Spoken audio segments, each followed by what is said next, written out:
today. I will introduce in just a second, but wanted to take a moment and acknowledge these strange and difficult times. I want to give you all a pat on the back for doing what you can to make this all better. We at CreativeLive are going crazy behind the scenes trying to increase the amount of free content we bring you and also provide some solace in a time of need. Part of what we stand for is helping you live your dreams and career, hobby, and life. And we acknowledge that might be tough right now, but want you to know that we are doing everything we can. I understand from my interactions on all of the different platforms with you all, FaceTime calls, a lot of you that you are doing everything you can.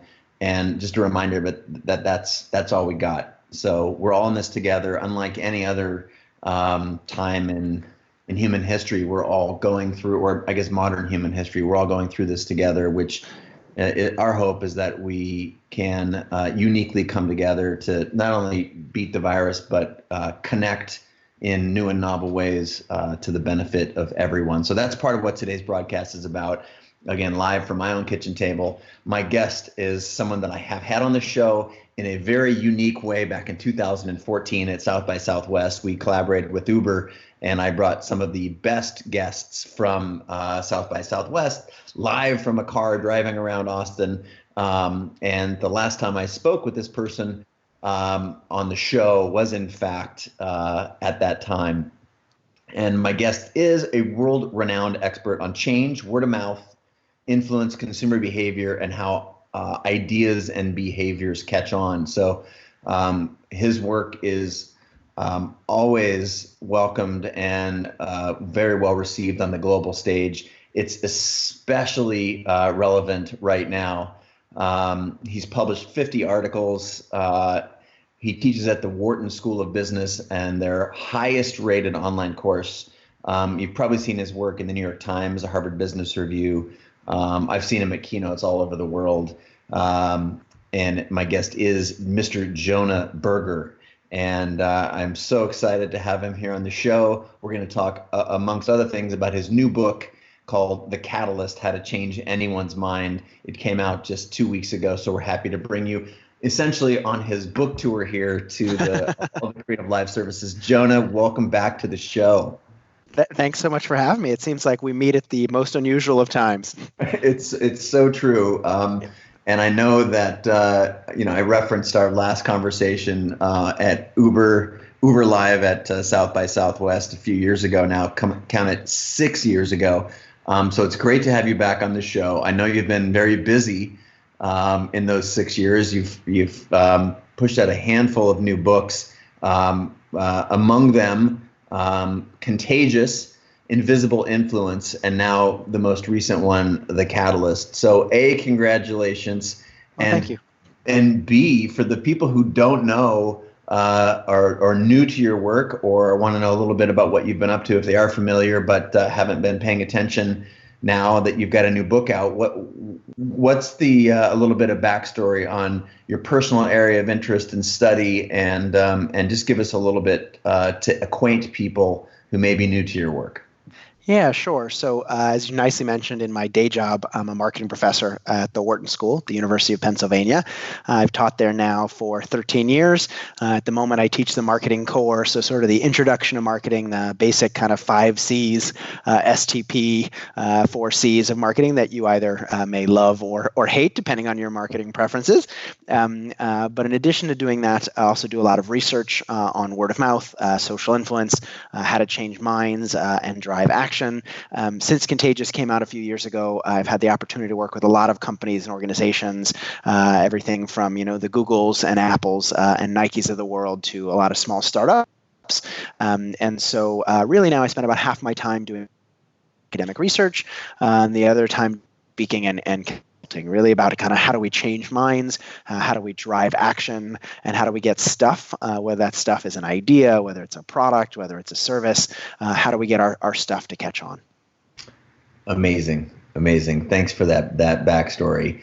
And speaking of backstory, we're going to go back to what made you interested in these areas. I can usually trace our guests primary interests back to something in childhood, or sometimes it's trauma, or sometimes it's an area of curiosity or interest. What was it for you? How did you get started on this path in which you? Yeah, so growing up, I always loved logic and math and sort of experiments. Was always interested in why things work and how they work. I remember one year for the holidays getting a book of like L puzzles, which were little logic puzzles that I used to fill out. And so I always thought the way to sort of pursue that interest was traditional kind of math, science, computer science. And so went to like a magnet junior high school and magnet high school, thought I would be an environmental engineer, got to college and sort of discovered social psychology. Realized I was in a class that was about the intersection of science and policy. Great article on how we build buildings and how that changes how we raise our kids. So, when we build buildings and we all live in little single family homes and our kids can play in the front yard, but when we start living in these big apartment buildings, we can't see our kids as easily anymore. And so it changes how we our kids. And I remember being like, oh, that's super interesting. What classes would you recommend I take to learn more? And they recommended social psychology. And so sort of kind of down that path. Read a book called The Tipping Point that many of your listeners are probably quite familiar with. Got interested in the idea of why things catch on. Started doing research with a guy named Chip Heath, who many of you may know for the books Made to Stick, Decisive, and many. Started doing research with him when I was an undergrad, went to grad school, continued doing research with him. And that's sort of the journey. So I've always been interested in kind of experimentation, data, and those sorts of things, and love applying it to sort of social questions. Can we understand the often messy and confusing and seemingly non-rational social world of why things happen and why people do, and how by understanding that can we get good, valuable stuff to become more popular? I remember our conversation back in the car 6 years ago now, and I was deeply inspired by how your research pertains to the individual. And your most recent book that I want to talk about, The Catalyst, is about helping change minds. And I think when we, on the outset, when we think about changing minds, we often think about changing minds of other people. And I do want to talk about how we change our own mind. But put a pin in that for a second and shift gears. And as a reminder, you've been on the show before. Most of the audience are creators and entrepreneurs. They identify as such. And while many of them work inside of large organizations, they still have to be persuasive, and they have to change their boss's mind or a coworker's mind.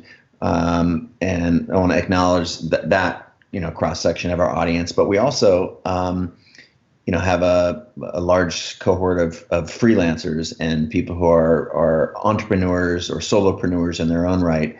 And the minds that they're looking to change are often that of their clients who, they have a belief that they have a problem and they might misunderstand the problem, or they need to provide a solution for that client. Hence, they'd get hired as a designer or photographer. So knowing that that's our audience, and also I want to acknowledge that we do have, again, we're streaming live to a number of different platforms, and I can see comments and questions coming in from all over the world, from Chris Guillebeau, bestselling author, longtime good friend of both of ours, Chris Guillebeau in the house, Matthias, Ryan, Raquel, Ford, Taylor, a bunch of folks. And so they may have some questions, but as we're open to entertaining those questions, first, give us orient us around your new book, The Catalyst, and why is changing minds a skill rather than just some default application in our world?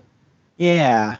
So I'm an academic at heart. I'm used to doing academic research.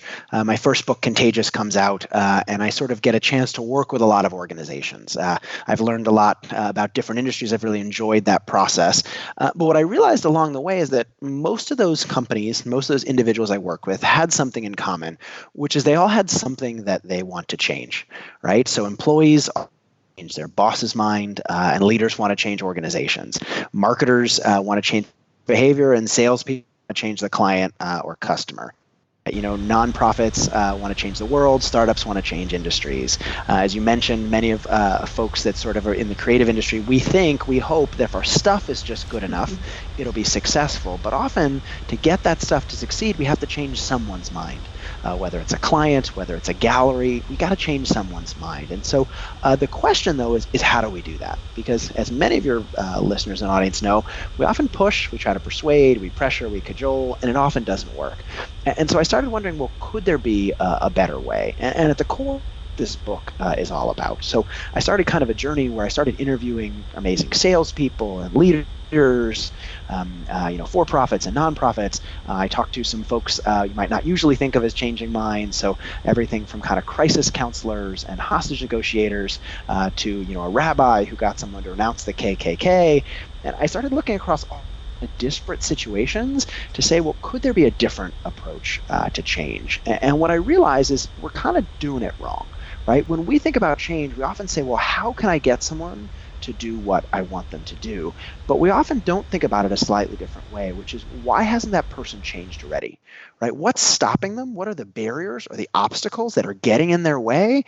And rather than pushing them harder, how can I mitigate those obstacles? So, when I talk to folks, most people say, oh, well, what do I try to do to get someone to change? I give them more facts, more figures, more reasons. If I'm an organization, I give them a PowerPoint deck. If it's a client, I give them another phone call. But as we know, that pushing often doesn't work. Right? Just as often people end up saying no thanks, in the exact opposite. And it's clear why we think pushing works. So if we're sitting at home and there's a chair in the middle of the room, we want to move that chair. A great way to move that chair is pushing, right? We push the chair in the direction we want it to go, and it goes. But when we push people, they don't just go, they often push back. Because it turns out the more we try to get someone to do something, the more they dig in their heels and try to do the exact opposite. And so the book is all about, well, what are the barriers that are preventing change, and how can we mitigate them? I think a good analogy is almost like a parking brake, right? So think you're in a car, right? You're on let's say an incline. You're trying to get the car to go. You stick your key in the ignition. You step on the gas pedal. If it doesn't go, we think we need more gas. We rarely go, well, wait, maybe the parking brake is just up, right? And so really what this book is about is, how do we find those parking brakes, those often hidden barriers or obstacles that are preventing change, and how do we mitigate them, and as a result, change minds and incite action? All right. Well, you've given such a gorgeous sort of overview. I would love to get in. I know there's 5 key barriers that we're looking to overcome. Maybe we'll tease. We don't necessarily need to walk through all of them, because that'd be the equivalent of reading the book, which, by the way, congratulations. Oh, thank you. Appreciate it. And for those who are curious, I see a lot of folks commenting about your previous work, Contagious. The new book, The Catalyst, is available at all the same places where you've got that, and probably ebook is the best way now in this COVID environment that we're in. But again, with that background in place, and I think people at home, and your analogy of moving the chair by pushing, and sometimes even pushing harder when you get resistance, knowing that's actually the I think some recent research shows that it's antithetical. The harder you push and the more facts that it causes actually people to dig in. So, rather than us going through all of the barriers, why don't you talk about the first one, which is sort of the reactance step? Yeah, sure. Happy to. And so I think that's really kind of what we're both talking about digging our feet in. People like to feel like they're in control. Right? Why do we do the stuff that we do? We do the stuff we do because we chose to. Why did I buy that product? Why did I use that service? Why did I engage in that behavior? I did because I wanted to do it. But the challenge is, whenever we try to influence someone to do something in particular, and they end up thinking about doing that thing, they're not clear whether they're doing their thing because they wanted to or because we wanted them to. And if they feel like they're doing it because we wanted them to, they're less likely to do it, right? Even if it might have been something they would have done originally, right? They may have been happy to do it if they came up with it themselves, but if they feel we came up with it, we can think about this in our personal lives probably as well. If they feel like someone else came up with it, they're less likely to do it. And that's this idea of reactance. Essentially, at the core, people have like an anti-persuasion radar, almost like an anti-missile defense system that kind of goes off when they feel like someone's trying to persuade them. So think about a spidey sense, right? Where, you get an incoming call from a salesperson, or, someone sends you an email that's a pitch. Our barriers go up, our radar goes up, and we kind of shoot down those incoming projectiles. We delete the email, we change the channel on the television, or even worse, we counter argue, right? We sit there, it seems like we're listening, but what we're really doing is think about all the reasons why we don't want to do what someone suggested. So think about it in your personal life context, right? When we, our spouse says, "Hey, what do you want to do this weekend?" and we say, "Oh, let's go to the movies." They think about all the reasons why that is a terrible idea, right? "Oh, it's nice outside. I went to the movies a couple weeks ago. Why don't we do something else?" And so what the idea of reducing reactance really is how do we give people more freedom and autonomy? Rather than pushing them or pressuring them, rather than selling them, how do we get them to buy in? How do we get them to persuade themselves? And so I'll pause here. I'm happy to answer questions about this, but the book really talks about a couple ways to do that. And the challenge is, again, not pushing people, but get them to feel like it's their choice, like they're participating. No, you're on a roll, and I want you to keep going. Let's get into the. Okay, great. So people understand this. This is so fundamental, and I think there's, I referenced it as a skill in my original question, and I think just awareness of this as is half the battle for most people, because the dominant narrative or the dominant story that I think most people tell themselves is that if I just continue to give them more good reasons to think the way I think, whether again it's their boss or a client, and now again following the reactance principle part of your book, keep going and unpeel this onion another layer so that we can understand some of the techniques that you suggest. Yeah, and just to build on what you said, by the way, we assume that people see it the way we do. If we just give them more information that we have, they'll see it the way that we see it. But we forget that they're not us, right? And again, we're so focused on us, we're not focusing on them. And so, one approach I talk about is what I'll call providing a menu or sort of guided choices. And I think this is a really simple one that any of us can use in almost any situation.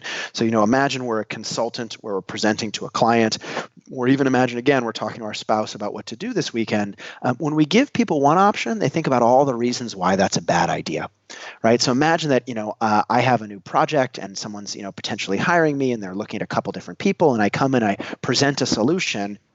It's not just going thinking about all the reasons why that solution won't work. It'll be too expensive. Oh, how's it going to work with our existing stuff? How do I know you're going to do a good job? They're going to think about all the problems. When you give people one option, they sort of find all the holes in that one option. And so what great catalysts do, what great change agents do, is they don't give people one option, they give them at least two. They give them multiple options, because what that does is it shifts the role of the listener. Now, rather than sitting there and thinking about all the wrong with what you're suggesting, now they're thinking about which one they like the best, which makes them much more likely to pick one of those options at the end of the day. And so we can think about it as providing a menu or kind of guided choices. We're not giving people 1,000 choices. We're not giving people infinite choice. We're giving people a small number, a select set of options, and ask them to choose from that choice set. And we've chosen the choice set, right? We've given them the options, but by allowing them to choose from that set, they feel like they've participated, like they've gotten that freedom and autonomy. And so they're much more likely to go along because they played a role in the decision. So I'm going to play devil's advocate for a second. Yeah, go for it. And right now, someone who's listening who might be scratching their chin a little bit is like, yeah, but isn't this just a form of manipulation? Aren't you just using human psychology and giving them guided choices? And it's sort of like the analogy that I'll use is, now I'm not a father, but I'm an uncle. And I know that if I ask my nephew, well, back when he was much younger, what do you want to wear today? There's an infinite number of possibilities versus like, do you want the red socks or do you want the green socks? He feels empowered, but I feel as the adult there that I'm manipulating the situation. And so for someone who is worried about integrity and whatnot, how can you help us understand it, that we can still operate in integrity and drive the results that we want to see in the world?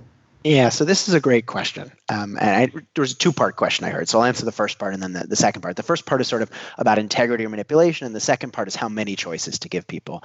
And so the book came out just a couple weeks ago, but we gave some early Amazon reviewers, Vine reviewers or whatever, there are some early copies.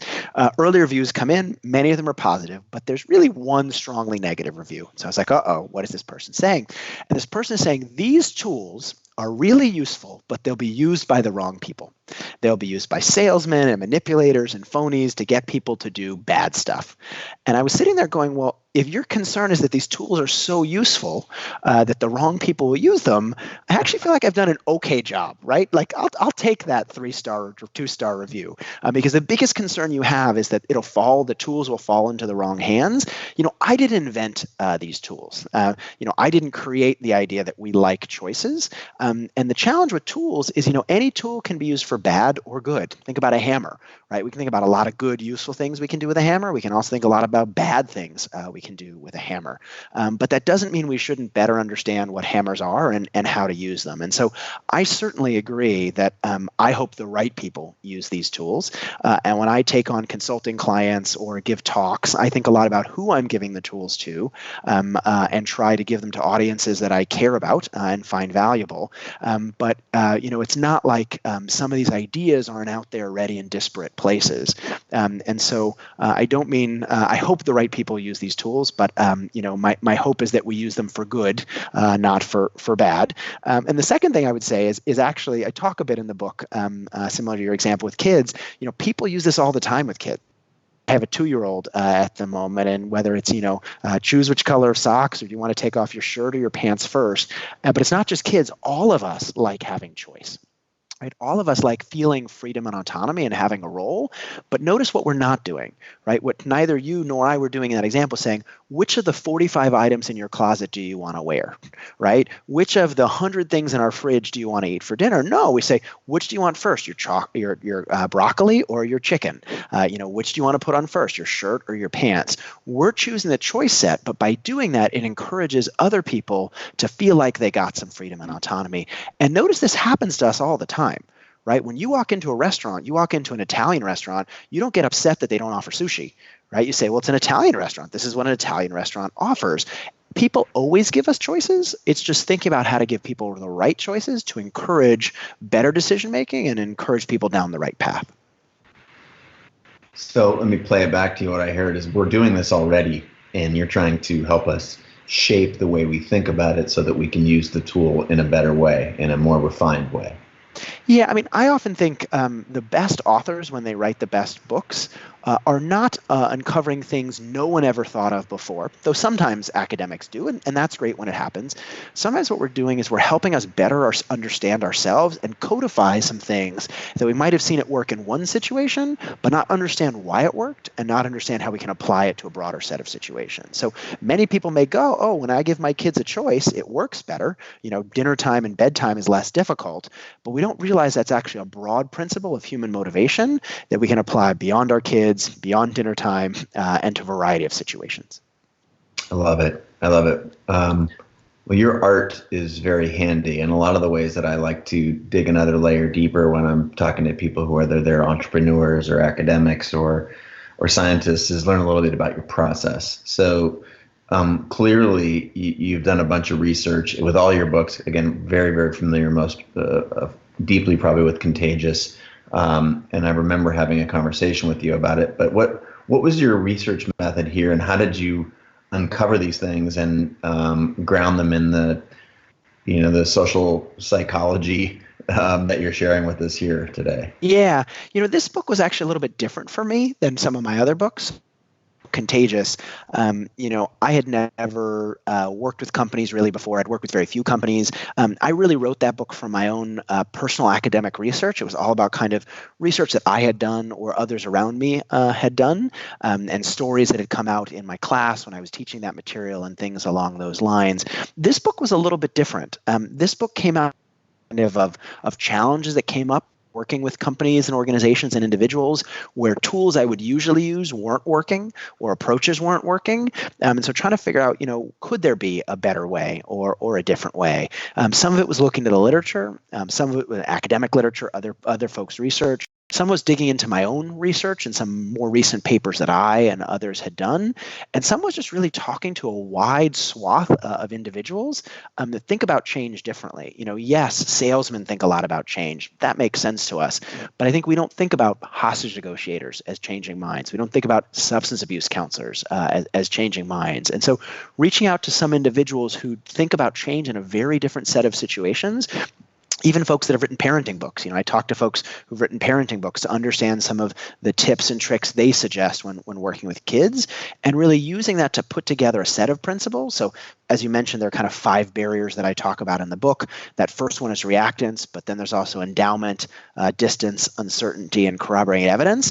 And so really trying to kind of boil down a lot of what's out there in a variety of different domains to some key principles and some key ways to apply those principles. Often we both want to understand why something happens, but most of us also want to understand how to make it better, right? If we said, okay, we understand that reactance exists, it's interesting, but what I really want to know is, well, how do I solve that? And so, everything from providing a menu, which we talked about, to some principles like highlighting a gap, where we point out, a gap between people's attitudes and their actions, or, asking questions rather than telling people things, thinking about different approaches that work to solve this problem, and then really finding great examples of ways that people have solved these problems. And that's always the fun part for me, seeing the different situations where this applies. Yes, it applies to our kids at bedtime, but it also applies to salesmen and leaders in organizations. Seeing some of the common themes and pulling them out. Yeah, that reminds me of when you said leaders.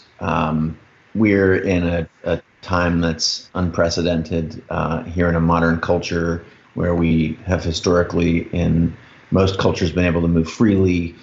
Information moves freely. And now we're finding ourselves, many of us, in lockdown, whether self-imposed or government-imposed. And so obviously unprecedented times. Here we are doing a remote broadcast with people across, Twitter, Facebook, YouTube, Instagram, all watching in a way that we haven't participated before. But it reminds me that we're seeing great leaders emerge, not just in government, because I think we got the whole spectrum in every category. But I'm thinking of leaders of organizations. I'm thinking of leaders of Fortune 100 businesses. I'm thinking faith-based organizations. I'm thinking community organizations where people have historically gathered, and we need to both stay socially distanced but connected. And so I'm really studying a lot about leadership right now, and it occurred to me when I was consuming The Catalyst that leaders are clearly a group that you've had to have studied when we're trying to shape the minds of others. So what were some of the most interesting things that you found in studying leaders and leadership that might not be on everyone's radar? Yeah, I think the challenge of being a great leader is similar to the challenge of some of the domains we've talked about already, right? Where you kind of assume if there's something that's better or right, that people should do it, right? So think about even social distancing, right? It's the right thing to do. It will help spread, stem the spread of this disease, this virus, but you think, okay, if you just tell people, here are the facts, people will do it, and they often don't. And so I think the challenge of being a leader is the same challenge of being a salesman or saleswoman, the same challenge of being a parent, the same challenge of being anyone else, where you're trying to change minds, but as a leader, you're trying to do it at scale, right? You're not just trying to change one person's mind, you're trying to change an entire organization. And one thing I often found with leaders is they just assume, hey, I write that email that has all the information in it, or I make that speech and I tell people this is important and everyone will do it. And that really doesn't work. And so I think really good leaders not only have vision, have principles, have vision, they understand why they're doing what they're doing and what they want to achieve, but they also understand people that they're trying to change, right? That, great hostage negotiators start with the people they're trying to change. They don't start with the change they're trying to achieve. They start with the person they're trying to change and understanding that person. And I think about a couple examples, related to reactance. I was talking to one leader of an organization, was trying to get people to stay late. Right, so it works in a start, trying to get people to stay late for work and on the weekend to work harder. And he's telling people, hey, you got to work harder. And obviously everyone says thanks, but I'd prefer to have my free time. So he convenes a meeting where he says, hey, what kind of organization do we want to be? Notice he asks the question rather than telling people. Now, do we want to be a good organization or a great organization? Now, we all know how people answer that question. Nobody goes, we want to be a good organization. No, we want to be a great organization. We're a startup. We want to do amazing things. Okay, great. what do we need to do to be a great organization, right? Solicits that feedback, asks people for their opinion rather than telling people what to do. And people come up with different solutions, right? But then once they've come up with those solutions, later when you say, great, John, you suggested this thing, we're going to do this. Now it's a lot harder for someone like John not to go along. Because you asked their opinion, you're doing what they suggested. And so in some sense, they've committed to the conclusion, right? When they've said they want to be a great organization, they say we need to work harder. Great. Well, then we need to work weekends. I didn't come up with it. You came up with it, right? And so by getting people to commit to the conclusion, you're getting them to put a stake in the ground. You're getting them to participate, more likely to go along. And I even think about this, a little bit when we think about the stuff with the coronavirus. Leaders are telling people, hey, you got to stay indoors. You can't go to bars. You can't go to restaurants. You got to do the social distancing. Talk about reactance. What are people going to do? Don't tell me what to do. Right? Just like people have done with smoking and drinking and anything else, don't text and drive. You tell me not to text and drive, I'm actually going to be more likely to do it. And so, one thing I've talked to some people about that I think has been quite successful is rather than telling people, hey, do this, think about social distancing, don't go to these places, say, hey, I'm not asking about you. What would you recommend your grandparent or your elderly parent or your child, if you have a child, what would you recommend they do? Would you recommend that they go to bars and restaurants? Would you recommend that they're out and about? And everyone would say, well, no, of course I wouldn't recommend that they're out and about. Okay, great. Then why are you doing it? Right? And again, asking rather than telling, not telling people, hey, I'm going to tell you what to do, but asking you, well, if you don't think other people should do this, why are you doing it in the first place? Which is basically highlighting a gap between their attitudes and their actions and allowing them to resolve that cognitive dissonance by bringing them in line. And so what I think great leaders do is the same thing that great folks in any industry do. They understand the people they're trying to change, and they use these tools to change their mind. Brilliant. I want to put a pin in this and recognize people who are tuning in from all over the world. We've got Greece and Berlin and California, Vermont. I want to welcome you. If you've just joined us here, we are live with Jonah Berger, best-selling author of numerous books. And we're talking about his most recently published book called The Catalyst, which was just out 2 weeks ago. We're here on CreativeLive doing a live conversations, essentially Jonah's book tour. It's very hard to go see people in person, so we're doing it virtually here. And I want to say thanks and welcome to those of you who are just joining us. We've covered a lot of ground, and specifically under reactance, this idea of providing a menu of choices, asking questions rather than prescribing the solution, and then identifying a gap between what people say they want to do and what the current experience is, especially how it relates to leadership. I want to go back to something you said not too long ago, and it's about the spidey sense. And this is you can call it the bullshit meter, the fear of being convinced of something. And I find this is present in sometimes quantities that are too high for me personally, the cynicism and whatnot, and it bugs the crap out of me. But I want to focus rather than on the thing that bugs me on the spidey sense, because I'm a huge fan of intuition. I talk about it a lot in my book, Creative Calling. And what role does the spidey sense play in changing people's minds and how we both are aware of their spidey sense and what role does our own play, our intuition? Yeah, I think intuition is super important, right? Intuition is in some sense the way we begin to have knowledge, right? We begin to recognize relationships between things.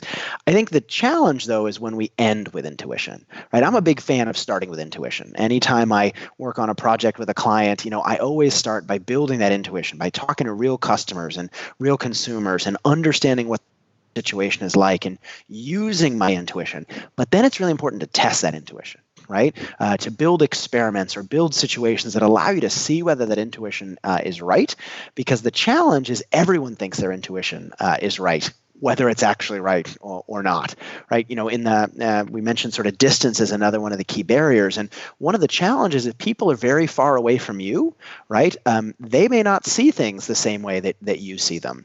I share this great study was done by a Duke sociologist where he goes on Twitter and he gets people to follow people on the other side of the political spectrum. So he gets conservatives to follow Democrats, and liberals to follow conservatives, with the notion that just people had information from the other side, they would come around. Right? If you just knew what the other side was saying, you'd be more likely to see things from their perspective. Consistent with many pundits have said, if we just bridge the aisle a little bit, if we just reach across that aisle, it'll work. He found the exact opposite. Right? You're sort of, you might be smirking right now. You might be guessing what he found, right? He found, hey, liberals follow conservatives. They become even more convinced they're right. Conservatives follow liberals, even more convinced that liberals are wrong, because in part, those intuitions are in very different places on a football field of life, right? Our belief systems, if someone's not seeing things the same way that you're seeing them, your facts and their facts may not be the same. And so we need to there sort of, ask for less, move them in the right direction. And so I think intuition can be a powerful tool, but we think about how to test that intuition and how to bring people's intuition may be different from yours, more in line with your own perspective. So, yeah, I keep pulling on that thread, and the political example is a good one. What about when, presumably, if we're using these tools that you're giving us for good, as you've asked and encouraged, and I think anyone who's going to pick up and read the book will want to do, your intuition, when you're trying to test your intuition, do you have some guidance on a way to test your intuition? You've given us some really clear guidance on how to create a menu of choices, identifying the gap through asking questions. What about, is there some rules of thumb on how to test your intuition? Because I'm also, I believe deeply in intuition, as I mentioned earlier, and I'm fascinated by this idea of testing it. I'm wondering if I've been doing it wrong all along here. So. And I think the challenge, by the way, right, is we all rely on our intuitions a lot. If we didn't rely on our intuitions, life would be a lot harder.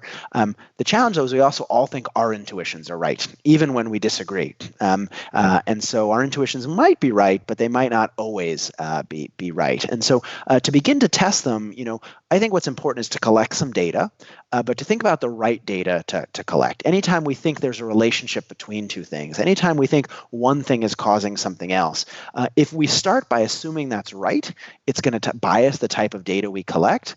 And so if we're really interested in whether we're right or not, we need to start by saying, well, okay, what's the right experiment? What's the right data to collect? Even if that data is talking to three people, to begin to test that intuition, to see whether it's my opinion or whether it's someone else's opinion. In writing this book, for example, I obviously think certain examples are better than others, but I didn't just assume that. I gave the book to a lot of people to read before I finished it, including family and friends, but also a wider circle of people to say, hey, is this working for you? Is this not working for you? What pieces of this are working for you? Because I might have that intuition, but I think that intuition sometimes can be wrong. And if we're not willing to ask others, and also if we're not willing to listen to what those others say, then the question is, why even ask? Right? If we're so sure our intuition is right, then we shouldn't even collect any data. But if we're willing to, let's think about the right way to ask that information and then be willing to listen when we get it.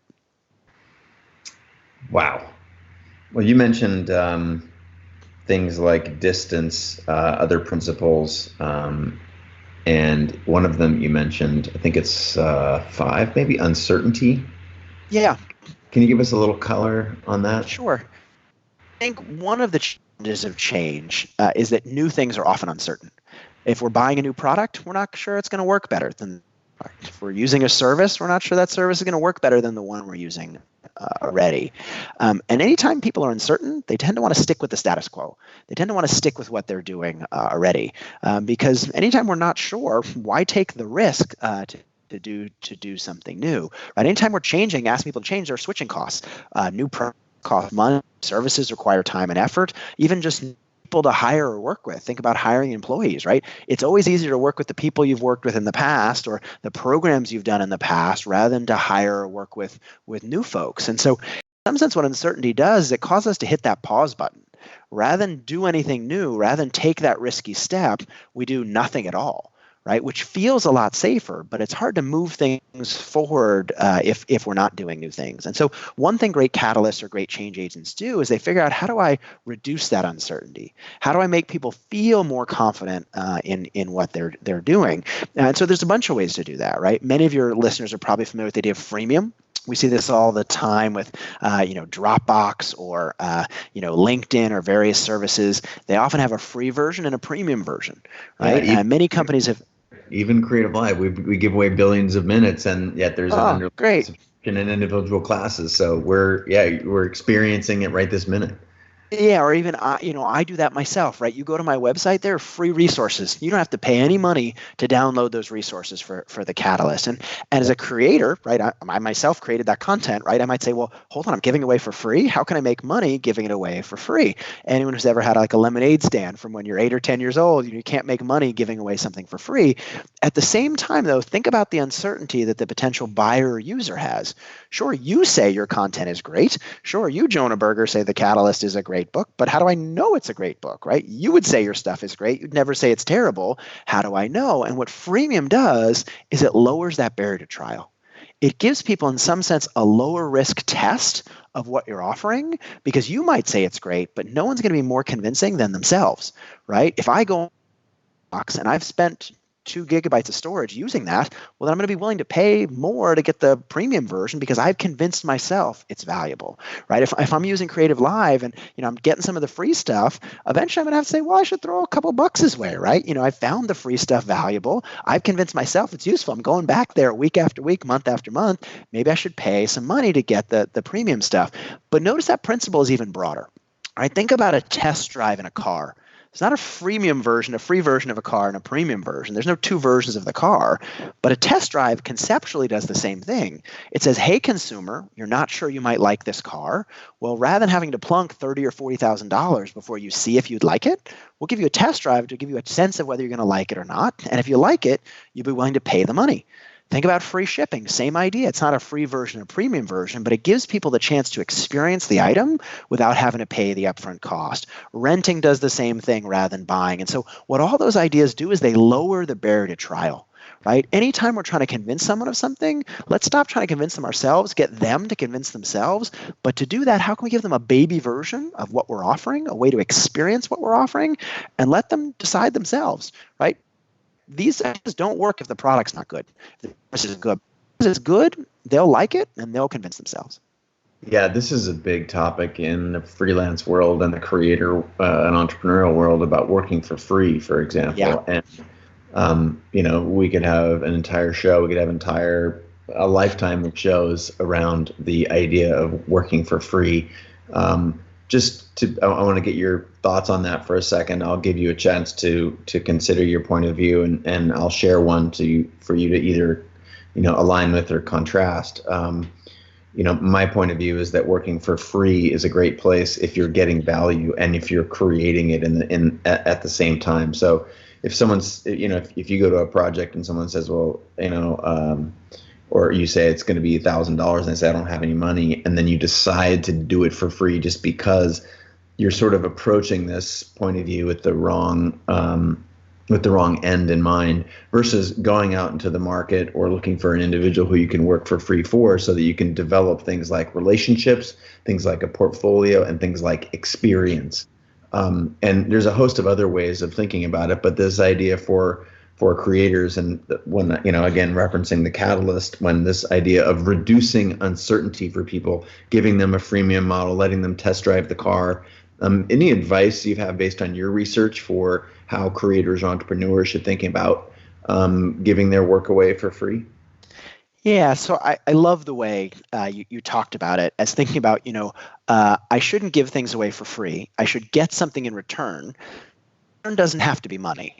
Yeah. Right. That return could be many things you talked about, right? It could be experience, it could be a portfolio, it could be referrals, right? Many times events reach out to me and they say, hey, we don't have very much money. Can you fly to this faraway place, do this event? And I say, look, if it was in my backyard and I could pop outside my house and do it, I'd be happy to do it for free. But if I've got to travel, I can only do so many things for free. And people often say, well, there's so many clients in the audience that will want to book you for future events. That's great.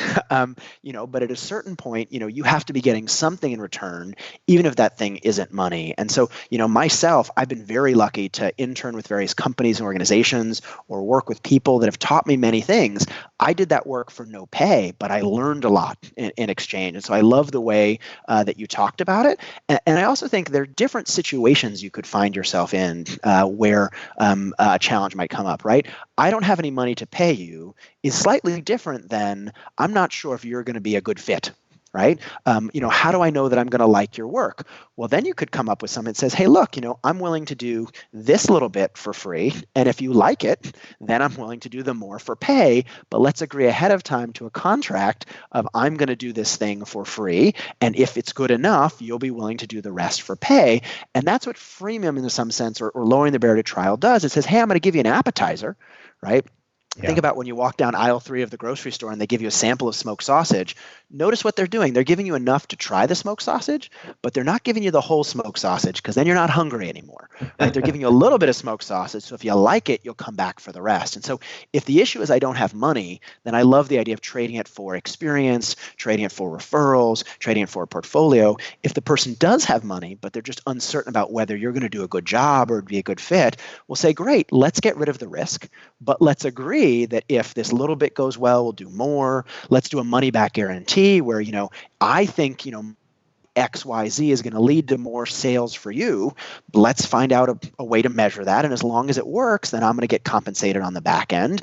There are many ways to set up an agreement that if someone's uncertain versus doesn't have resources to make it work for both sides. And so I definitely wouldn't give things away for nothing. I'd be willing to give things away for no pay, or I'd think about ways to structure agreements. So similar to freemium, you give an appetizer, but you don't give them the whole meal. Yeah. And looks like Chase is going offline. Sorry about that. I think the internet's coming back. Hopefully it'll fix it. Oh, it looks like I'm still on, actually. So if I'm still on, I'm going to talk for a minute while Chase works his way back. As I mentioned, the book talks about sort of 5 key barriers to changing minds. We talked a little about reactance. Talking about uncertainty, which is the idea that new things are risky and that because of that, people don't want to do them. And so lowering the barrier to trial front end using things like freemium, renting, test drives, but also on the back end, think about making it reversible. So this actually is how I ended up getting my dog. I always wanted a dog, but wasn't sure I was ready for one. Was visiting a shelter when I saw this great puppy and sort of played with it for a little while, but then was walking out the door. And they said, oh, you look like you like that puppy a lot. And I said, yes, I do. Oh, you back? Hey. I was just telling a story about adopting a puppy. I love it. I love it. Keep going. Don't let me interrupt. Okay. So I was walking out the door and they were saying, hey, you look like you like this puppy. And I said, yes. And they said, why don't you adopt it? I said, oh, I'm not sure I'll like it. I was uncertain. I wasn't sure I was ready to have a dog. I would be home enough. And they said, oh, well, we have a 2-week return policy, 2-week trial policy. You take the dog. If it doesn't work out, you can bring it back. And notice on the front end, it didn't make the dog any cheaper or easier. I still had to get a food for the dog. I still had to get a cage for the dog. I still had to make sure I could take care of the dog. But I knew that if it didn't work out, I could bring it back. And of course, I didn't.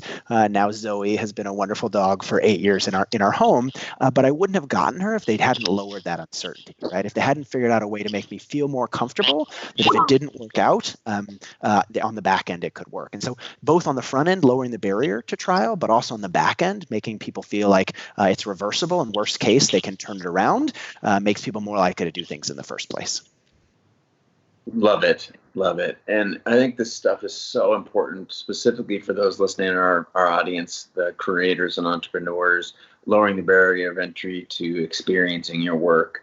And that takes me back. I'm going to put a pin in your most recent book here, The Catalyst, for a second, and go back to some previous work of yours, Contagious. Now, it's a little bit of a either really appropriate or ominous, depending on how you're looking at it, contagious with respect to go viral here in a COVID, post-COVID world. But part of your work, understanding social transmission, understanding consumer behavior is, I think people people want that, especially when we're talking to creators and entrepreneurs who are trying to get their ideas to catch on, to get their ideas.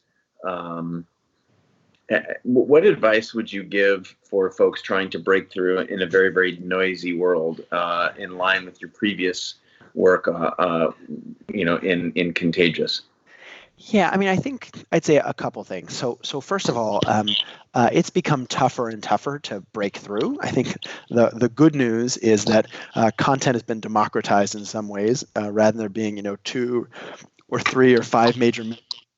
Any of us can create our own media channel on social media, but we have to build an audience for that channel. We have to figure out how to engage that audience, and eventually we have to figure out, unless we're doing it for free, how to monetize that audience in some way, shape, or form.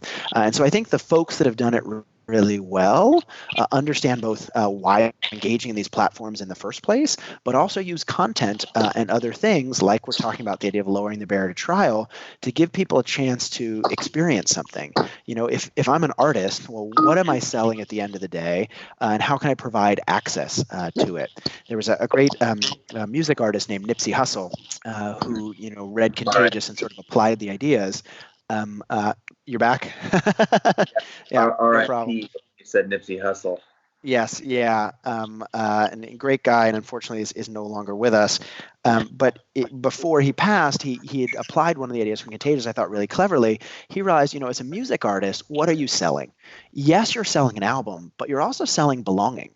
You're also selling being part of a community. You're also selling, hey, I was on this artist or interested in this artist before other people were.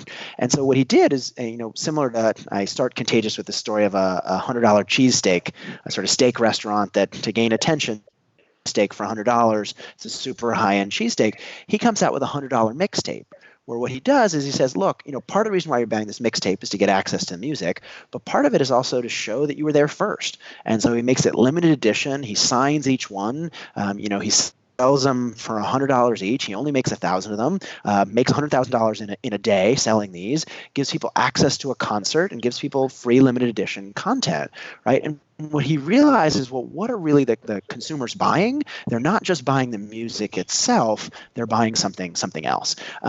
That's important as well as we try to build an audience. What are the parts of the audience we're going to try to extract value from, and also create value and give them something to build that following. And particularly early on, we got to build that following if no one knows who we are. And then once we've gotten larger, then we can think about how to transition to creating value from that. Sorry about that.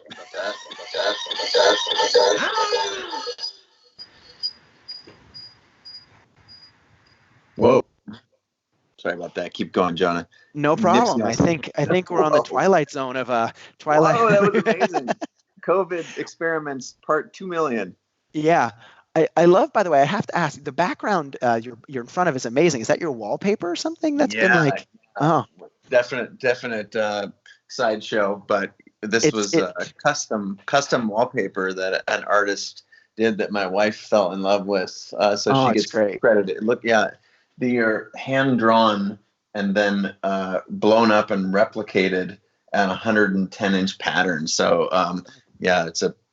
I didn't realize this when COVID started, but it ends up being an okay background here for all my remote calls. So sorry, good. Small distraction there, but no problem. But this idea, I think I would say, it's been great to chat. I'm happy to answer maybe 1 or 2 questions. I'm a little worried about the connection, but I'm happy to answer sort of 1 or 2 more questions, and then it was great to chat. Okay, awesome. So I would say 2 things that if I'm sitting in the audience and I want to know. One is, how do we, I guess it's a little bit of a replay, but I'd like it for a summary, how do we not feel like an imposter trying to get to change people's mind, if that's part of the foundation of the catalyst is experiencing change? Is there something we need to tell ourselves to remind ourselves that we're acting in integrity? Because I think that is you mentioned in the 1 2-star review that you mentioned on your book. Yeah, I think I think about this as an academic often, right? Whereas an academic, I think, look, if I just do really good research, that research will get out there and people will read it. But unfortunately, there's a lot of research out there, and there's a lot of things people have to pay attention to, and they often can't pay attention to all of it. And so what I often think about is, we think marketing is a four-letter word. We think it's a bad word. We think selling is a bad thing. We think if stuff's good enough, we shouldn't have to sell it. But I think anything that's ever caught on that's become big has done some sort of thinking about their audience, right? Think about who that audience is.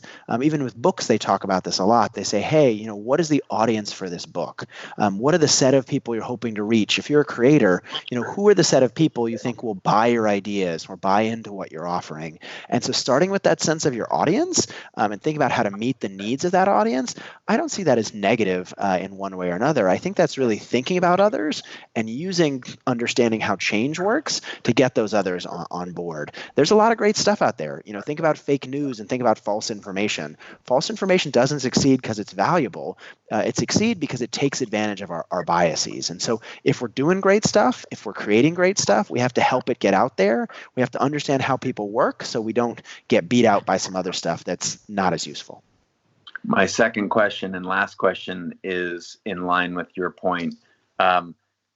Most people believe that the work stands on its own. And so part of as people look to unlock their potential, realizing that no work stands on its own, including your own. And so a meta question to you, what have you done to help your work stand out from your peers in academia? What have you done to create, multiple New York Times bestsellers? And I think if you're willing to take your own medicine, and we can hear about you taking your own medicine, that'll help understand how to better proceed. Yeah, I'll even be brutally honest, right? So my first book, Contagious, did really, really well. Right, that book has sold over 500,000 copies in 35 languages around the world. My second book didn't do so well. Invisible Influence, it's a good book. I like it. I think it's better written. But in some ways, it's a vitamin, not a painkiller. It's a nice to have, not a need to have. Would people like to understand how influence is often invisible? Yeah, sure, that sounds interesting. But so do 100 other things that I could do today. When I talk to nonprofits, they often have this problem where they say, hey, this problem is super important, right? ADHD is super important. Animals are important. The environment is important. Recycling is important. It's not that all those things aren't important. They are, right? But the world has so many different things going on. We have to figure out how to give them attention. And so as I worked on this third book, I kind of looked back and tried to take, as you said, my own medicine and said, well, why did my first book do better than my second book? And while I liked writing both of those books, I think that first book was really a book that people needed and wanted. It was a problem people had. People wanted to get their stuff to catch on. They wanted people to spread their ideas and products and services. They wanted their content to go viral. Invisible Influence is a good set of ideas. It's, I think, equally useful, but people didn't agree. And so I thought a lot, and I think this is really hard for artists to hear, but I thought a lot about when creating my third book, hey, if I'm going to do this and I want it to have an audience, what's going to be most valuable to that audience? And so I spent a lot of time starting with the audience and understanding their needs. And I think in certain creative industries, particularly artistic industries, we'd say, well, I don't care about my audience. And that's fine if you don't care about your audience. But then you have to be willing if your stuff doesn't do as well, right? To the degree you want your stuff to do well, I think understanding your audience and starting with them rather than yourself is a much smarter way to go. Amazing. Whoa. Had you in stereo there.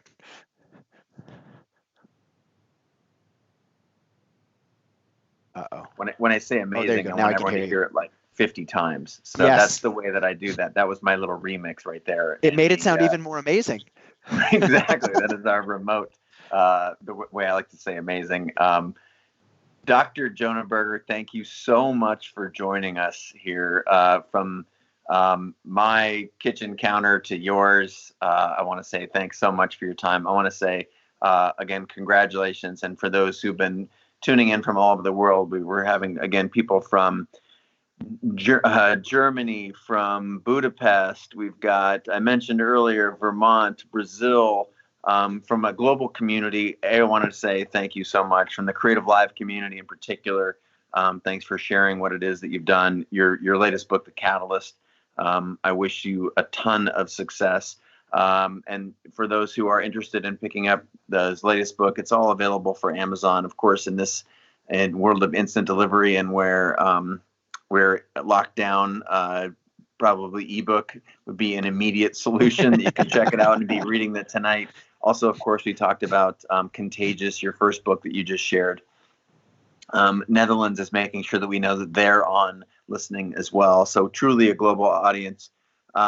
What is the best place for people to track you, the human, on the internet? Do you like to steer people toward one of your social feeds?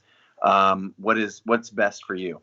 Well, so first of all, I want to thank you so much for having me. It was great to chat again. I know it's been a couple of years, but thank you so much. It was great to chat. Really appreciate the opportunity. Best place to find me is just my website. So Jonah, Jonah, Berger, BERGER.com.